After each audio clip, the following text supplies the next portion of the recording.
The most important part here is, the Treaty of Neutrality. This has been an original demand of Russia for a long time. If the Ukrainians had agreed to it, there wouldn't have been any war. The most important aspect, remember, is the joining of NATO. For example, this was something that the Ukrainians have been trying for a long time. They tried most desperately from 2008 onwards. Crimea's annexation happened in 2014 when the Euromaidan protest happened, when Viktor Yanukovych government was toppled, and the Euromaidan protest, there are allegations it was orchestrated by the Americans and many of the Western countries. A lot of fund came in. Where has the rhetoric of the United States and NATO gone? They led Ukraine up the garden path. Have they put boots on the ground? Have they come to its assistance? Have they actually joined the war in support of a Ukraine invaded by Russia? Where is your support? Sitting on the fence. Your fight is our fight. 2017 will be the year of offense. All of us will go back to Washington and we will push the case against Russia. Enough of a Russian aggression. It is time for them to pay a heavier price. I believe you will win. I am convinced you will win, and we will do everything we can to provide you with what you need to win. Why can't you just look at it? Yeah, it's sad. It's the only mark. I mean, just look at it. Yeah, behind look at that. You can't do it. Oh, look at that. Look at that. Yeah, look at that. And if you tell them, Now I realize this installment could be easily misconstrued to be agitating for the U.S. to get involved militarily in Ukraine. So let me be clear, I'm completely opposed to this. How the U.S. should be involved, I think, is, as has been said, to declare Ukraine will never be allowed to join NATO, and then to broker sincere peace talks. Remember when we were told through our Mockingbird media that Russia refused to negotiate? But what we weren't told is that we refused to take the potential for Ukraine to join NATO off the table. And that is an absolute no-go for Russia. Strategically, Russia just cannot hope to last as a nation if Ukraine joins NATO. NATO nukes right up against Russia's border, miles from Moscow, would be like a gun to Putin's head, and he said as much. Russia would then be just another satellite state of the US and the New World Order. So this is a completely one-sided deal where it's just the rich trying to get richer in terms of world power at the expense of those last few countries who have decided to truly, not just figuratively, hold on to their national sovereignty. But what this installment is about is, as the title suggests, how our government has duped and used the puppet regime it has installed in Kyiv to provoke this conflict. President Vladimir Putin has warned that Russia could take countermeasures if it felt threatened by NATO. Putin issued the warning in an interview with US filmmaker Oliver Stone for the 𝘗𝘢𝘵𝘚-directed documentary Ukraine on Fire. Очень тяжелая, потому что сама по себе база ничего не значит. Но вот чтобы я хотел отметить один нюанс. Почему мы так остро реагируем на расширение НАТО? Нас беспокоит практика принятия решений. Я знаю, как принимаются. Когда страна становится членом НАТО, ей уже очень трудно сопротивляться давлению со стороны такой крупной страны, лидера НАТО, как США. И там легко может появиться все, что угодно. Система противоракетной обороны, и новые базы, и, если потребуется, и новые ударные комплексы. А нам что делать? Мы должны в этой связи предпринимать контрмеры, то есть ставить под удар наших ракетных систем те объекты, которые, по нашему мнению, начинают нам угрожать. Ситуация напрягает. So the United States and the EU, the NATO allies, have propped up this Zelensky government. This guy was literally playing the president of Ukraine on their national television when he was recruited to run for president of that country. Здрасте. Василий Петрович 𝘗𝘢𝘵𝘚? Да. Доброе утро, господин президент.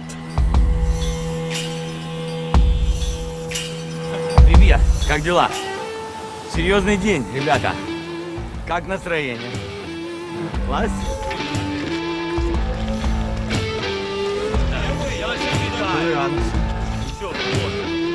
Це не фейк. І я дуже серйозно відношусь до нашої країни, до життя кожної людини. И вот здесь, понимаешь, теперь они заставляют детей в будки ваши строить. Знаешь, почему у нас жизнь собачья? Да потому что мы свой выбор с тобой начинаем в будках. Понятно? А выбирать-то не из кого. Из двух пи***цев выбираем меньше. И так 25 лет подряд. Ты знаешь, что это есть? Да, при решении этого вопроса будет учитываться специфика. Уважаемые журналисты, я прошу прощения, я не готов к этой пресс-конференции. Как совместить физкультуру, спорт, если хотите, изучение украинской мовы. Первая причина, конечно же, они хотели бы видеть в президентах такого человека, как Василий ГОЛОБОРОДЬКО, с такими, самое главное, моральными ценностями. А второе, конечно же, это ответ всему политическому истеблишменту. Люди хотят что-то новое. А я тут ни при чем. Перестаньте. Мы же все понимаем, что это твой человек. Нет, я был уверен, что Голобородько – это твой человек. Ясно. Если не твой, не мой, значит, это человек Рустема Ашотовича. Господа, клянусь, я не имею к Голобородько никакого... Много всего нового научиться. Посмотреть, как дышит собака. Я обіцяю вам піти в президенти України. І одразу виконую. Я іду в президенти України. Давайте зробимо це разом. З Новим роком. Для того, щоб Україна була об'єднана, щоб Україна була захищена, щоб безпека України не ставилася під питання. Прийшли до висновку, що цілісність України и єдність... Я никакая не игрушка в руках Коломойской. Не был бы игрушкой, честно говоря, в руках ни одного из этих людей. If you're a man of principles, yes. Why are you working for a man who the anti-corruption authorities say has stolen all this money from the people of this country? Все каналы у нас принадлежат олигархам. Все крупные предприятия принадлежат этим группам. Получается, что мы все люди в Украине, 40 миллионов людей без принципов, мы все работаем на этих предприятиях. It's kind of a tragedy because he looks like he's somebody that really believes that the West was going to come to his aid. But in another sense, it's hard for me to feel overly sympathetic for somebody that is that naive to the realities of what we've done in this country. How we've betrayed every group that we gave the assurances that we would be there for them. We can go back to the Kurds fighting Saddam, remember that? We left those people high and dry. We move out and the enemy moves in and slaughters all those people that had been our allies in those conflicts, the same as what happened in Afghanistan, the way that we withdrew from there.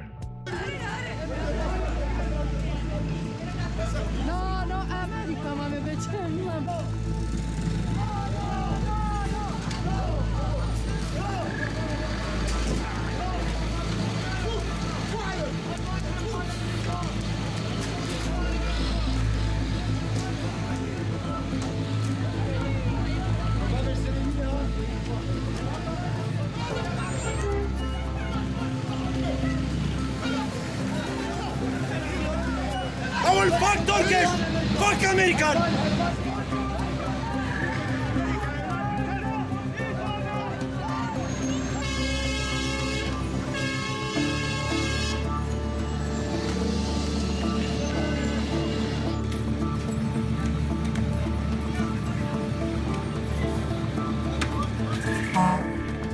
It's treacherous. It's absolute treachery. And that's what the people running this country have shown themselves over and over again to be. It's treacherous. And if you're in a foreign country and you're in bed with our government, then it's just hard to feel sorry for you. You're kind of making that bed, aren't you? As my dear old grandfather Lickbach said, just before they sprung the trap, he said, you can't cheat an honest man. I have a lot of sympathy for the Ukrainian people, and I get the patriotic aspect of it, but we're encouraging them to their slaughter. When Russia's invasion began, President Zelensky was defiant. He promised to defend every inch of Ukraine's territory. Now he's open to concessions. He's open to abandoning his quest for NATO membership.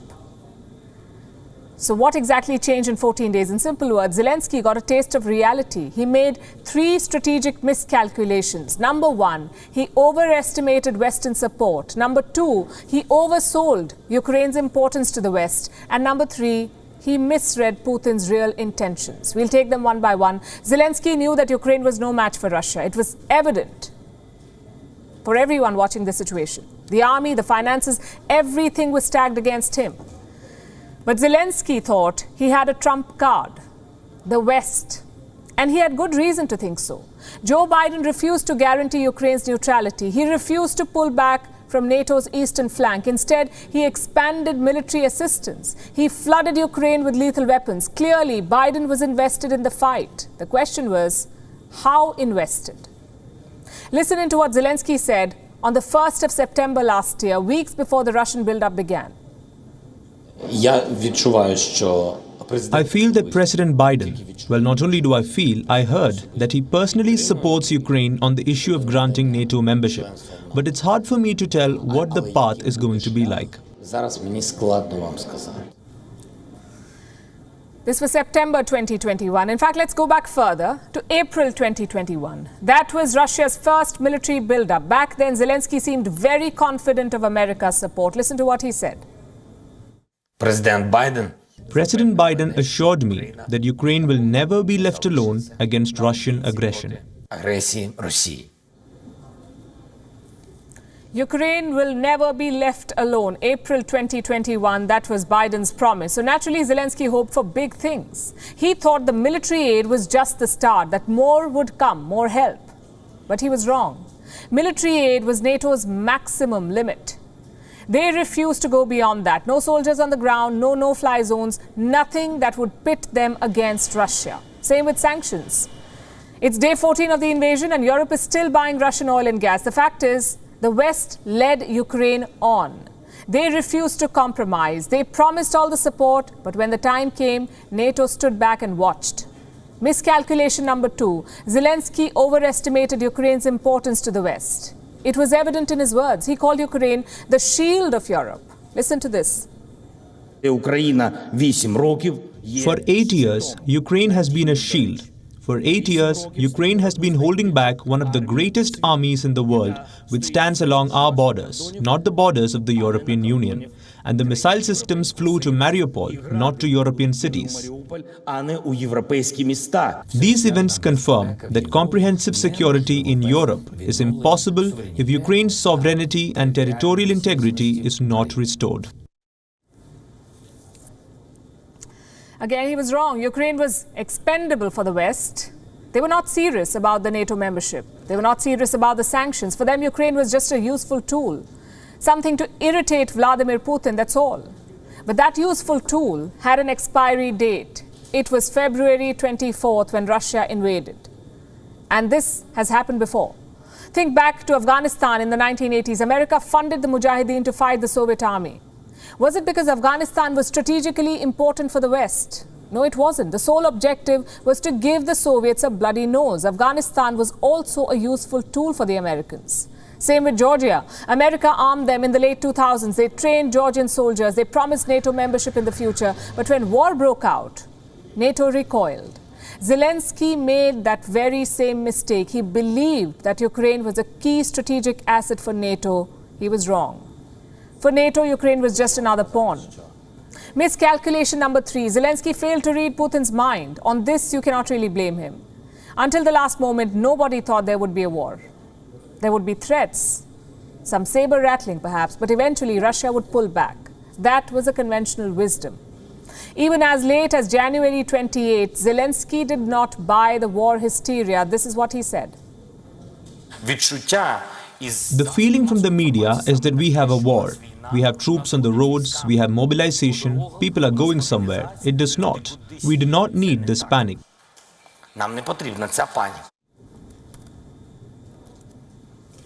In hindsight, should he have prepared better?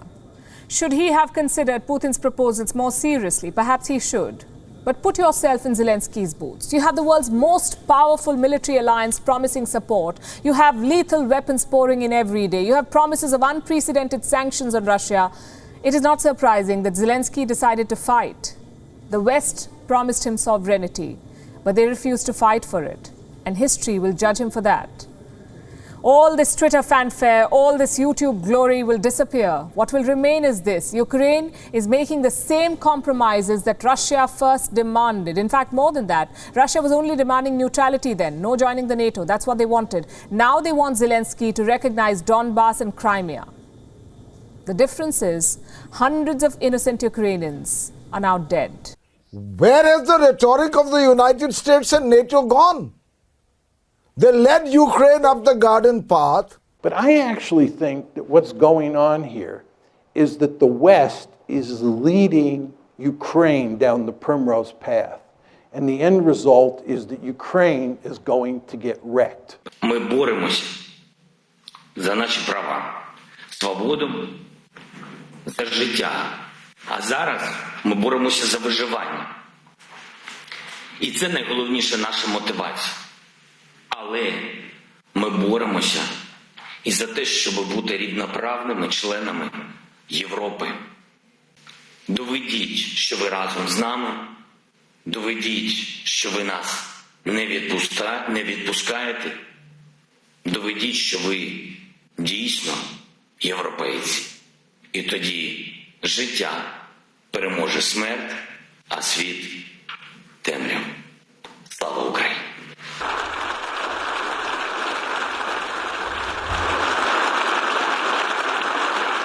We fight for this new world order for the democratic countries. We knew that we are the shield for the euro. Patsies are most effective as dupes who passionately believe in their own cause, while never catching on until it is too late that they have been used to facilitate someone else's agenda. BLM is an example that springs to mind. Occasionally, as in the case of Lee Harvey Oswald, the world catches a glimpse of the patsy, looking confused and sounding bitter, after realizing he has been betrayed and sacrificed for the cause of those who played him.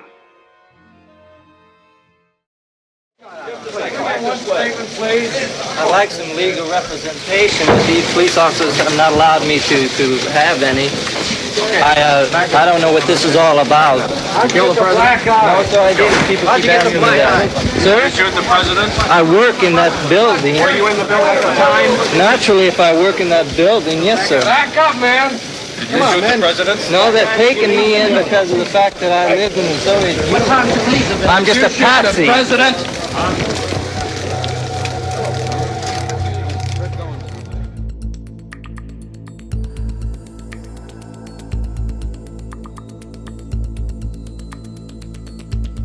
Ви також хочете, щоб нас дуже повільно убивали.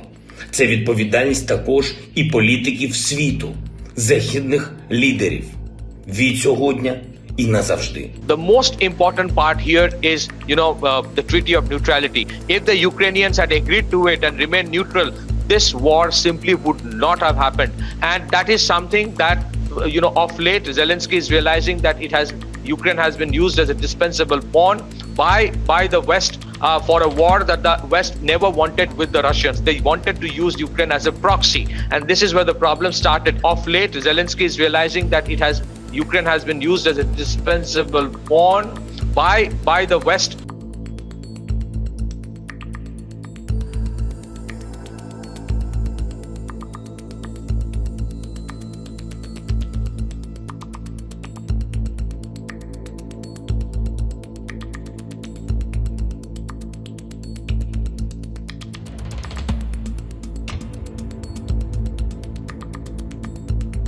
Our forces are not and will not be engaged in the conflict with Russia in Ukraine.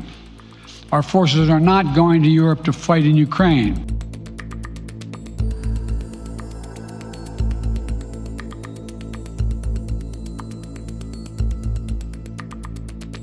You're afraid to clear our sky, to defeat our sky, because you're afraid Russians. You're a nation of the fucking liars. We give our nuclear power and our nuclear weapon for your guarantees. Your guarantees is nothing. December the 5th marks 20 years since the signing of the Budapest Memorandum. The document, signed by the leaders of Ukraine, Russia, the UK and the US, required Ukraine to give up its nuclear weapons stockpile. In exchange, world powers promised to respect Ukraine's existing borders and sovereignty. Now, 2 decades on, Ukraine and its international partners argue that the treaty has been lost in time. After the Soviet Union fell, Ukraine inherited several thousand nuclear weapons, giving it the world's third largest stockpile. You're a nation of the fucking liars. We give our nuclear power and our nuclear weapon for your guarantees. Your guarantees is nothing. And here is one of the reasons why no one trusts the US. Because the United States is never a partner. It's always playing the class monitor. It wants to dictate, not participate. It wants to decide how the West should respond, how NATO should respond, who should be doing what. Look at what happened with Poland. It wanted to give its entire fleet of fighter jets to Ukraine free of charge. Poland was offering 28 MiG-29 fighters. This was their plan. Poland transfers them to the US, and then the US gives them to Ukrainian pilots. Why go through America? Why not give it directly to Ukraine? 2 reasons. 1, Poland wants America to help with the transfer and logistics. And 2, this is not a donation. Poland does want something in return, a fleet of American F-16s. And this offer was officially announced. Then America shot it down, and the Polish Prime Minister had to make an embarrassing retreat. We were always emphasizing that Poland is not party to this war, and NATO is not party to this war. This is why any decisions of delivering offensive weapon has to be taken by the entire NATO on a unanimous basis. And this is why we are ready to give all of our fleet of jet fighters to Ramstein, but we are not ready to make any moves on our own because, as I said, we are not party to this war. The US was actively negotiating with Poland for this transfer. Then why did they bomb it? Why does the United States not want Ukraine to have fighter jets? The Pentagon says the proposal had some quote-unquote logistical problems. In fact, let me quote from the official statement for you. We will continue to consult with Poland and our other NATO allies about this issue and the difficult logistical challenges it presents, but we do not believe Poland's proposal is a tenable one. The White House said the same thing. This is Poland's sovereign decision to make. We have in no way opposed Poland transferring planes to Ukraine. But to go to the source of your question here, I think, Cecilia, there are a number of challenging practical questions, including how the planes would actually be transferred from Poland to Ukraine, right? So are they going to fly? Where will they depart from? Where will they land? Those are all very important questions here. What does that mean? The US says Poland can transfer the jets if it wants to, but it should not expect the US to help. President Zelensky of Ukraine is furious. Listen to what he said. There is an official decision by Poland to hand over the planes to the relevant base, the American base. We also have confirmation. We have all heard, we have read it in the media, that there is an agreement between the American side and Poland, that it has been reached. But at the same time, we hear that Poland's proposal appears to be unreasonable. And this is what they say in Washington. We have read and seen this too. So when will there be a decision? The fact is, Ukraine needs air power if it wants to win this battle or have a fighting chance, more like. America knows that, but it won't give Ukraine fighter jets because it does not want to engage with the Russian Air Force in any way. Russia would see a NATO transfer of jets to Ukraine as a serious escalation, as a direct confrontation between Russia and NATO. Washington does not want that. NATO members like Poland do want to fight. Warsaw was willing to send its jets to the Ramstein air base in Germany. This is an American air base. It is designed to contribute to NATO missions. Poland called on other NATO nations to use their inventory too. Slovakia, for one, is willing to answer Poland's call. It is also considering a possible transfer of jets. But what is holding them back? Lack of consensus and the reluctance of major powers like the US. Recently, a Polish diplomat exposed the divisions within NATO. Allow me to tell you what he said.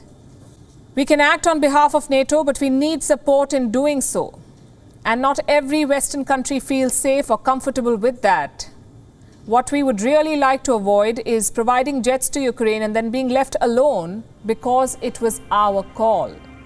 This is Poland's sovereign decision to make. Of course, on Fox, which most American Christians think is on their side somehow, never catching on to the Hegelian dialectic used in the media. So you have the twisted, abysmal mind of Larry Kudlow interviewing this absolute war hawk, General Keane, they trot out every so often. This is the same guy who, in his advisory role in the management of the U.S. occupation of Iraq, released a policy paper titled Choosing Victory, a Plan for Success in Iraq in 2007, calling for the deployment of 30,000 additional troops, which then influenced President Bush to immediately deploy over 20,000 troops, mostly to Baghdad, in what has been called the 2007 surge. So how did that work out, General? And why are we listening to you now? A man who has shown himself a loyalist to the neocon war machine and military-industrial complex and their plan for prolonging conflict for profit and destabilization, leading to reconstruction per the aims of the New World Order. But here these guys are, stirring the pot and influencing public sentiment toward escalating this conflict. Look, the United States is openly, as are other governments, but the USA is openly supplying Ukraine, with weapons, okay, as we should. We probably should have done more. We probably should have done more sooner. But my point is, having done that, you could say that's an act of war. I don't think Russia's going to bomb Andrews Air Force Base. I mean, at what point should Poland and NATO and everybody be so intimidated by the Russian threat or the Russian risks that we just don't help Ukraine? Because I think that's kind of at the bottom of this. They're afraid of everything, but you got to take risks in a war, particularly like this. No, I agree with you. And I mean, just fundamentally, I don't think we let Russia decide what instruments of war that we want to provide to assist Ukraine. I mean, this is not their decision. This is our decision. But I think, while I'm operating on gut instincts here, something spooked the Polish leadership, and I believe it was the Russian threat that did it. Yeah, I'm sure that's what did it, General. I'm sure it was just the fear of Russia. Well, maybe it was the fear of Russia coupled with the realization everybody has right now that the USA doesn't have your back. They want you to run in and fight, and then they'll sit back and pick up the pieces, cash the checks. That could be it too. Because I think that's kind of at the bottom of this. They're afraid of everything, but you got to take risks in a war, particularly like this. Yeah, we've got to further exacerbate a situation we created, and then we got to take chances, right, Larry? See if we can't get the whole world nuked. There is a demonic influence in our media, in the leadership of our country, that is hell-bent on setting fire to the world.